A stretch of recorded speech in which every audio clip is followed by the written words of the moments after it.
Hello, everybody, and welcome to Stone and Void. I'm your host, Jay Phillips. Joining me, as always, Don Bowie. Hey. Red Ranger Patrick. Red Ranger danger. We're off in location over here at a little beach house doing the podcast outside the shop today, guys. So sorry if the lighting's a little awkward again.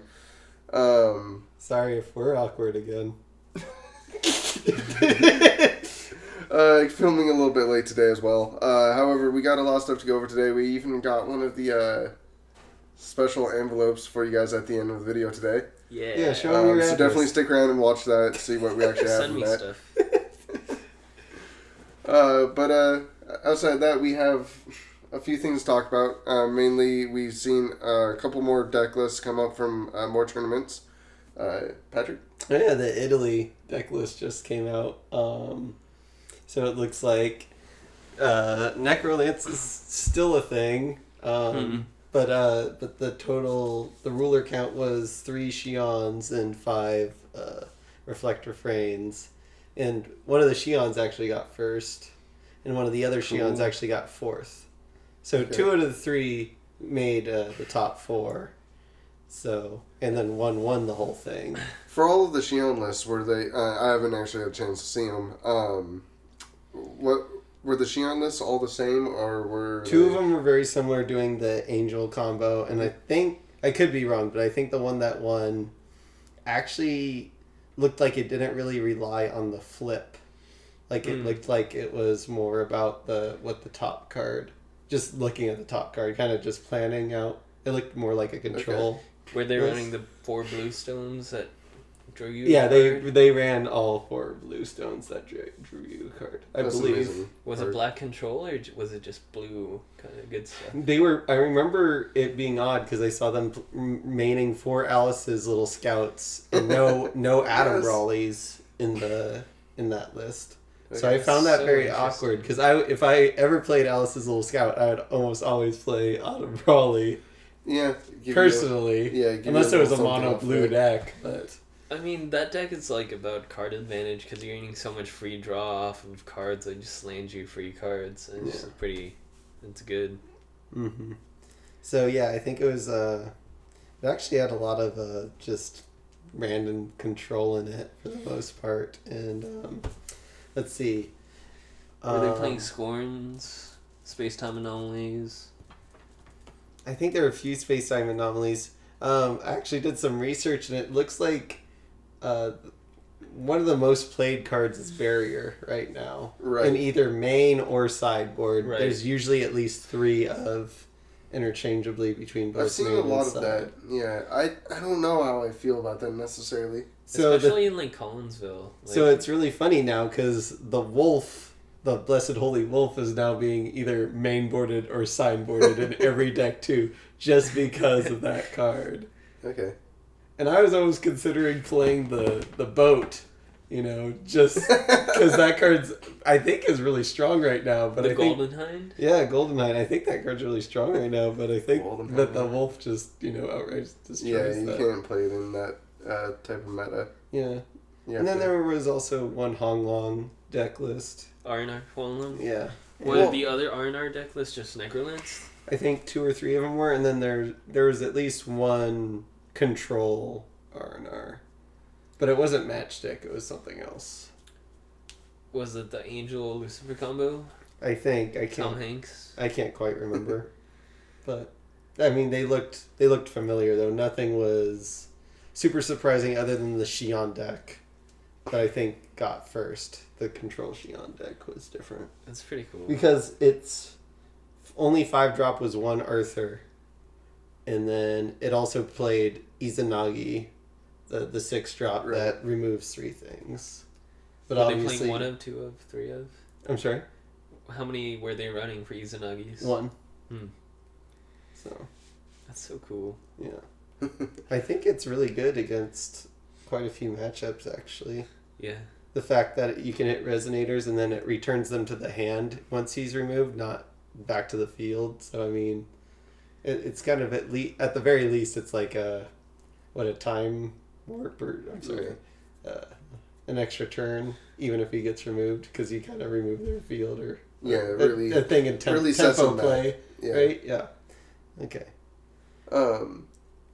The Izanagi, right? Or not Izanagi? What's the Black one? the noble? Sorry, Tsukioka Noble. I am so bad with so many names right now. Tsukioka Noble. She removes Addition fields with an extra moon, which it costs 2 white, which is kind of really hard too to white. play. That is a little bit annoying, but that is another way to remove. And when she removes one, she gets Plus two, and she's already 500, 500? 500, 700. 500, 700. So that's really good stats to give +2/+2 to. So if everybody's running berries out there, I wouldn't be surprised to see somebody start running more of her.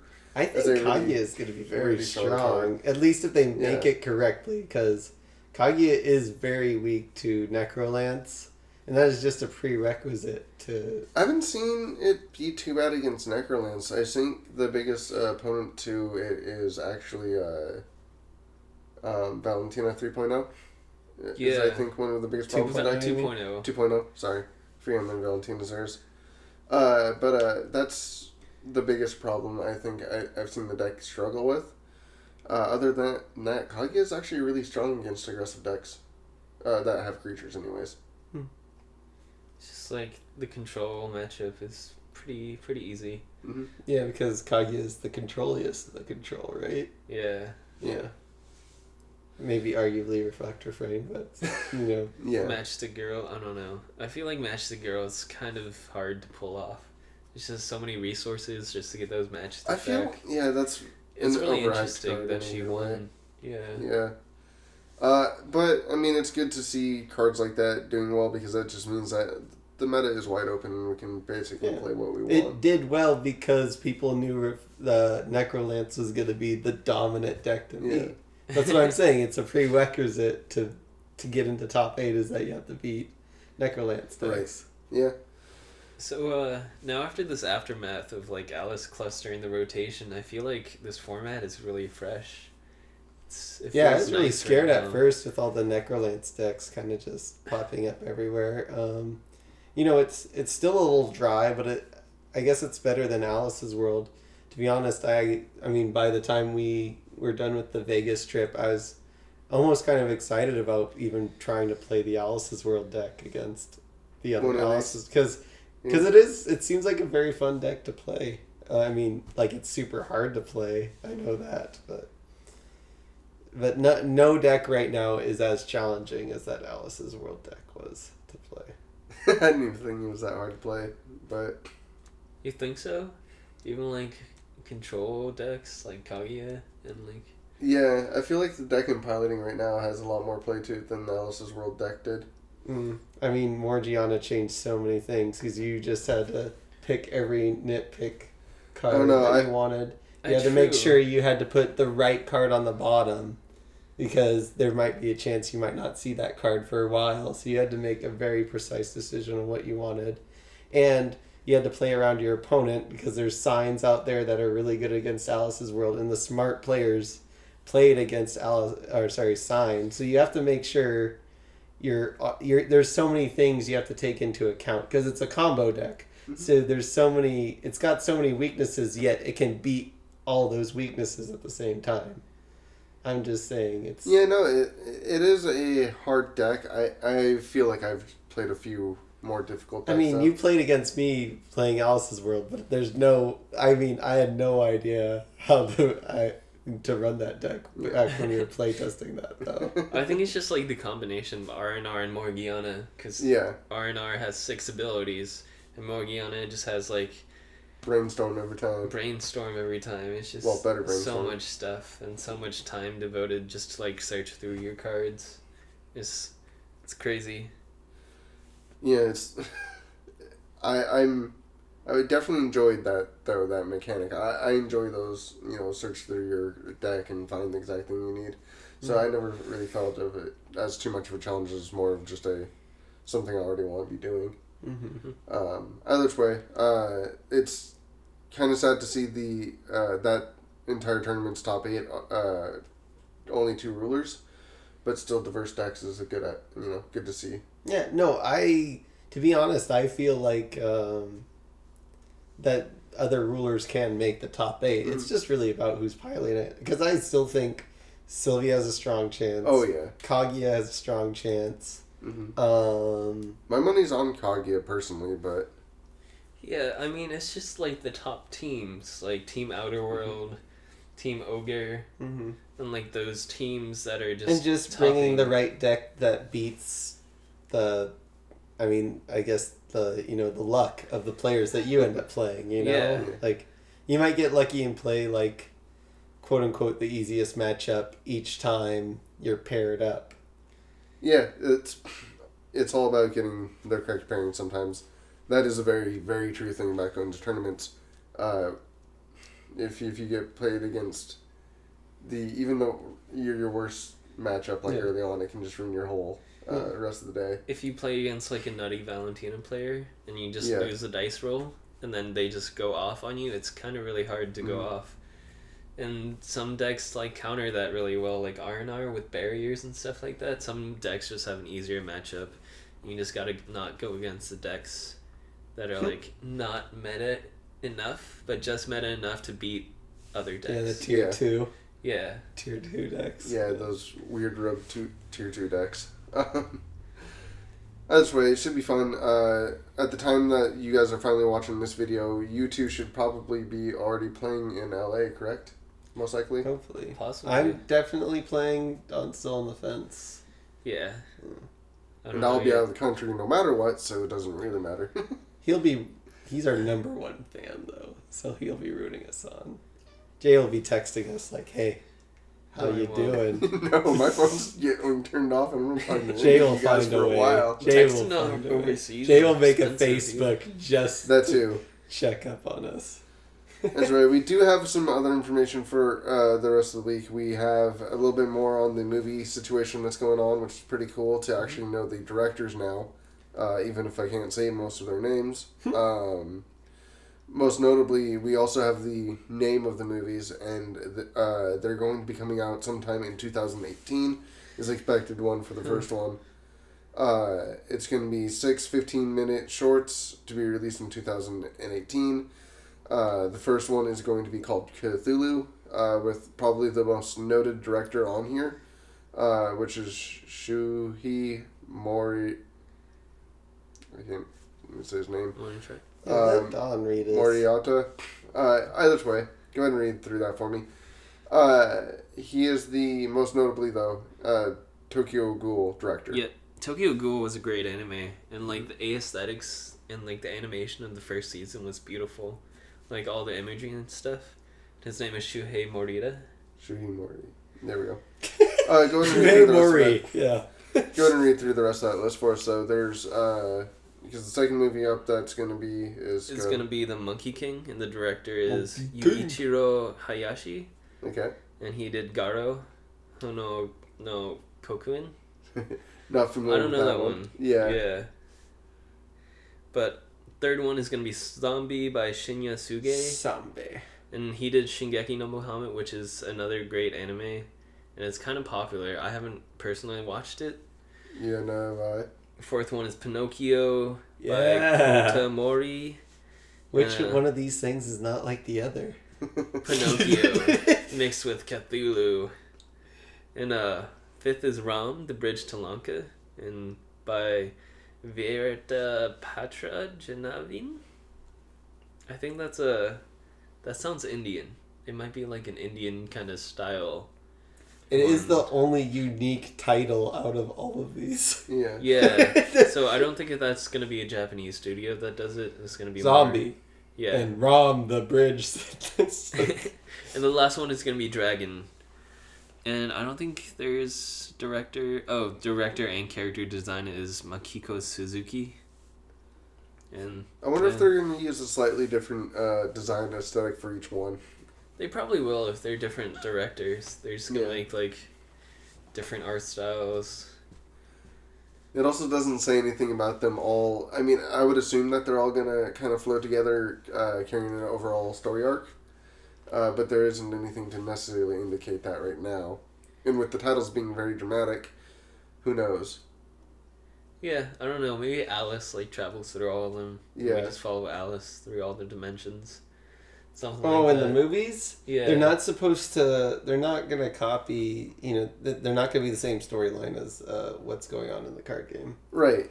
So I don't... so it's nothing? I thought they were all separate stories from what I remember. Yeah, I could be haven't wrong. heard Jordan talk so. about it or anything like that, so I'm not sure what it is. But I think he said that in a Facebook comment. Yeah, I They're don't think it's... separate stories. Maybe Alice is in one of them or a couple, but I don't think so. I don't think she's the... I think it's just some random characters doing random anime. Do you think we'll get any special cards for them?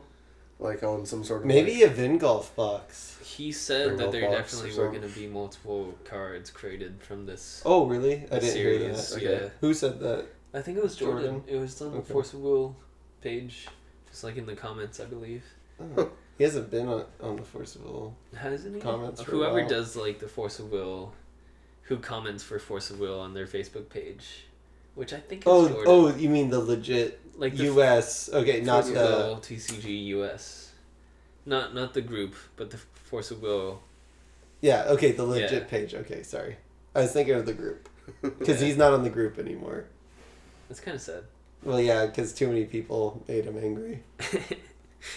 Which I understand. Happens. Yeah, I mean, there's a lot of haters out there. Yeah. I was a hater of Jordan at once, admittedly. Because, I was just like everyone else. Is just like, what the heck is this? But I mean, it's like, I work in a company that's way more efficient than it should be, and that's kind of like what Force of Will is, and they should be allowed to make mistakes. Yeah, that's true. Are you meaning talking mainly about like the translational problems that he has? Translational problems, yeah.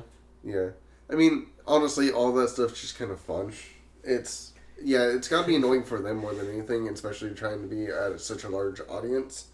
So many people looking in for and whatnot. But considering that it's still, for being the fourth largest game out there, it's still admittedly small.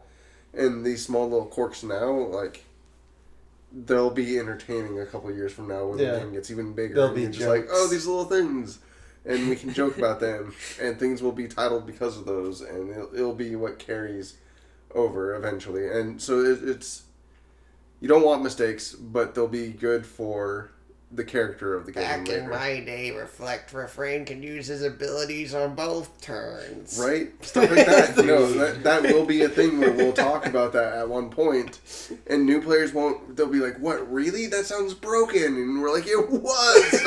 I mean, like, players are going to play like that because it's not written on their card. Yeah, that too. Well, and there's supposed to be the reprinted second edition ones that... Do you think they're gonna do that? I don't know. That means they're gonna reprint the old sets that... No, well, they were printing first edition and then this reprint, Maybe it'll be on that on the game convenient that you're talking about, like all the corrected wordings. Or on that too. I imagine they'll get it out there in some form or fashion. We'll see in the World Grand Prix. We'll see what the card text is. Mm. And like the online game that premieres then. Yeah, I'm still super excited to see what's going on for that. I remember there's another thing that we're going to talk about for the week. The boxes? The boxes, that's correct. We've seen a few people open boxes overseas, and Jordan was opening a box the other day, which I haven't actually taken a look at. Most notably was, the box. You guys were telling me is now... It's gold etched, and it's like... It's still red though, right? It's still red, of course. but it's like etched cool in red. gold, and it might not be gold, it might just be inlaid or whatever. Okay. But there's like grooves and bumps, and it's like really sleek. It looks pretty awesome. It looks amazing. Yeah. It looks really, really high end, and it's just The amazing. quality of the cards to the box has just been amazing with this game. Mm-hmm. And I've not seen any other company try to release this high end of a product. Yeah. They're Because they're really trying hard to make up for all the misprints that's going on. I don't think they're trying to make up for those. I think this is just them trying to produce a high quality thing in general, which is something that I'm super appreciative of. But honestly, they don't need to do. Yeah. Yeah, you're right. Like the cards are awesome, but some people are actually quite upset about the dual-sided Okay. cards because only the back side is full art when the front side is just kind of I imagine the they're going gloss. to do that. Like the reflect refrain one, the flip card, reflect is just normal, and then refrain is full art and beautiful. So like that's really interesting. They should do the front full art at least, that way the whole deck looked full art going through. Yeah, I think I would, if I was them, I would have chosen the front side personally, because that's the one you're looking at almost all the time. I get where they're going with that because that's how they have the rulers. That's how they have the rulers. So I get it. Not to say that they shouldn't have been both sides full arted like that or whatever. That's kind of a minor thing, I think. I don't know. I'm gonna have to see them before I really start complaining. I just thought of this. I guess the cool part is like you can have multiple different rarities and put them all in the same deck without worrying. Like if your opponent sees that information, you don't necessarily forget that you have a different rarity over the other. Sorry, can you explain that to the people? Oh, known information and what that is. That's something that I've talked to you guys many times about. Your opponent getting extra information on cards in your hand based off of how you play them or pick them up during the course of the game, whether they were sent into your hand or you reveal off the top of your deck somehow. Whenever you show a card, if it's a different rarity than a card that you then play, your opponent now knows that you have two cards in your hand. It's very simple as that. Or can now start paying attention to how many of what you have in your deck. This can be even as simple as your stones. When you start flipping over your stones and say you only get halfway through a game, you only have 2 of one stone and then 3 of another. But those 2 unique stones, if they're due different rarities, they're going to pay attention to that, and then next, they're going to start to pay attention. Oh, he still hasn't gotten that other rarity out. He still has this many of this stone in there. All these small little numbers and whatnot can really help to gain a small edge of your opponent. By then he knows, he can only cast this card if he's gotten these stones, but he only has this many left in his deck, or this is how much he's played of this card in the last game. So if it's, a very key card, that 6-drop, something like that, if you ended up playing 2 of those in 2 different rarities, he's going to pick up on the fact that you probably only have those, or, if you only play 1, he doesn't know if you have a second one necessarily. It's keeping limited information from your opponent in any way you possibly can is important. And that's, don't reveal cards of different rarity is basically the important thing there. And if you do reveal a card of that way in your hand during the game, make sure that you reveal the same card later. Don't play the different rarity out just because you like the shiny or better, but you revealed the non-shiny off the top. Play the non-shiny if they know you have the non-shiny, and keep the shiny one for later. But yeah, you're right. So the flip cards like that, if they're all the same on the front, it doesn't matter. Yeah. That's kind of nice. Another thing, like the same thing off of that, just like advice for the future, like counter spells, like if you look at your opponent and see what they draw and like play a card and see how they react, you can kind of tell what they have in their hand. Just like based off that information, just to read like, they have a counter spell. It could be Wall of Wind, it could be Seal of Wind and Light, and if they just say okay, then you can say that they have creatures or something just like non like that. Yeah. And also in your graveyard, make sure to like reveal them all, just so you don't have to dig for space-time anomalies, anything with Remnant, just so like in tournaments you can just have that information ready available. So you don't have to look through your graveyard and reveal to your opponent that you're planning to do this thing. It's just like things like that. Yeah, little hints that tip off your opponent and let them know what you're trying to do. Yeah, reminding them that you have a space-time anomaly in the graveyard is not something you really want to do. That's exactly why I have my graveyard fanned out the way that I do usually as well. Luckily, there isn't... in Magic, this is an even bigger problem. A lot of players run into the problem of drawing lands off the top and immediately putting them in play to letting your opponent know that you're top decking exact lands and whatnot. Luckily, we don't have that in this game. But there's still those informations of don't immediately, show what you're doing off the top of your deck either. Play at a reasonable speed, but make sure you don't just, put something immediately from your deck into play. It shows this weird dynamic of you have nothing. You're holding a bunch of dead cards essentially. things like that's just really important when you're playing, just to make sure that your opponent doesn't gain that extra information. Which I feel like we should do an entire separate thing on it at some point here instead of just brushing up on it in this video. Is there anything else you guys want to go over? We're trying to cut this a little bit short tonight since we are in this place just trying to... Gotcha. What, you guys have all been waiting? Or, well, Donna definitely has Dude, I've been waiting so long.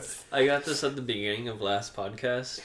Yeah. I waited a whole week to open this. I seen last podcast. I was actually rewatching it just because it was me and Patrick, and I saw that you put that in the side notes.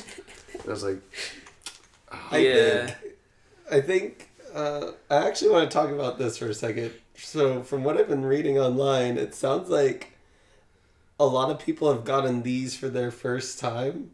Yeah. So I wonder if their system kind of almost calculates who's sending them requests, and then they're giving mostly people they haven't given stuff before cards. So it isn't completely random in a sense. That I think they're starting to track who they're sending these out to. Me personally. Because I've seen a lot of posts being like, "Oh, this is the first one I've gotten." Like a normal amount of people are saying that, and there's not too many people that get these. So I think if you send yours in next time, you'll have a good chance of getting it. Yeah, this is one of my favorite things that Force of Will does. Sending everybody a promo is. At random, whoever gets them is just a really awesome thing to connect with the groups. The community. The fact that, the way that Magic does their releases is only set people get them, and they're nothing special about them. They're just, it's not even the actual card. They just tell them, this is the card that you get a preview, and it's always to, a known Magic player. They usually have a podcast or whatever, but this is awesome that it's anybody can get one. And not only can you get, just get one, but they're special. So excited. So go ahead and crack it open. It's like Christmas, honestly. Are you guys jealous? I am very jealous, yeah. Oh god, I don't want to ruin it. To be fair, though, I do already have one of the Cheshire Cats that came in one of these envelopes, though. The one with full art with pants, so... Nice. Nice. But I thought you opened that in an actual pack. No, that was actually given to me. Oh, I really? had somebody give me one. So I have one of each Cheshire Cat now. Do you guys have a key? Not on me. I do. Why don't you just rip it? Your envelope. Yeah, I don't want to ruin this too much. much. You've already destroyed it most of it. Yeah, I would say you kind of... Destroy it. You're not going to be able to sell that, dude. Come on. I don't care. Let's watch for 5 minutes as Dawn opens an envelope. Thank you. Sorry for the jingling noise, guys. Bam. Oh, the card's in here. Oh, God. Hold on. It's not two-sided. Alright, so here's the letter. You can read this out loud. Hello, everyone. Thank you for participating in the battle for Ataratica Quest. You, who have so bravely stepped forward to undertake this task, are exactly the kind of hero we here at Force of Will have been looking for. We are nearly at the end of this journey and entrust this final bit to you. Please share the hashtag BFAXXX. XXX is, of course, your card's number, of course. And on your social media. Thanks for all your hard work. Good job, everyone. Force of Will CEO, is it E.G.? A.G. A.G. Shishido? Yep. Okay. Very nice. And this is it. Oh, you got Volga! That's sick! True successor of Serto Volga. And he's got Levitine right there. Is that Levitine? Yeah, he's holding Levitine. He's the first one to hold Levitine, dude. Cool. Should we open mine? What? Oh, damn! What? What? Didn't even tell us you had one.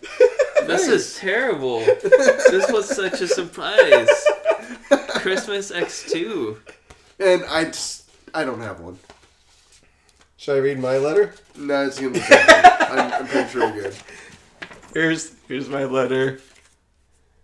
I don't know if for better clarity, we'll just post it in the side notes for you guys. Same thing with the cards as well. Oh, I got a berry flower extract. Ooh. I can turn something into a 2/3. Nice. Did I win? I got a rare. I think your card's way better than my card. You want to trade? No, dude.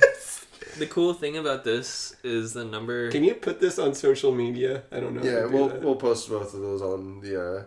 Yeah. I'll put these cards in the side for you guys. Well, we're going to put them on the... we do have a Stone of Void Twitter, if you guys ever want to follow that. I'll post them both up on there. It also gives you guys an update on when we're posting videos. Not too much else goes up on there, but it is good in case you guys want to know anything on there, or send us a message on there and let us know anything that you guys want to, or go ahead and comment in the description down below if you want to talk to us about anything as well. We're usually pretty good about answering you guys. And me without my card. Yeah, that just happened. Alright guys, well thank you for watching this very casual Stone of Void podcast episode with Don Bowie. And I got fairy flower extract. Patrick Collins, guys. And of course, I was your host, Jay Phillips. Thank you guys all again. Have a good one. Have a good night.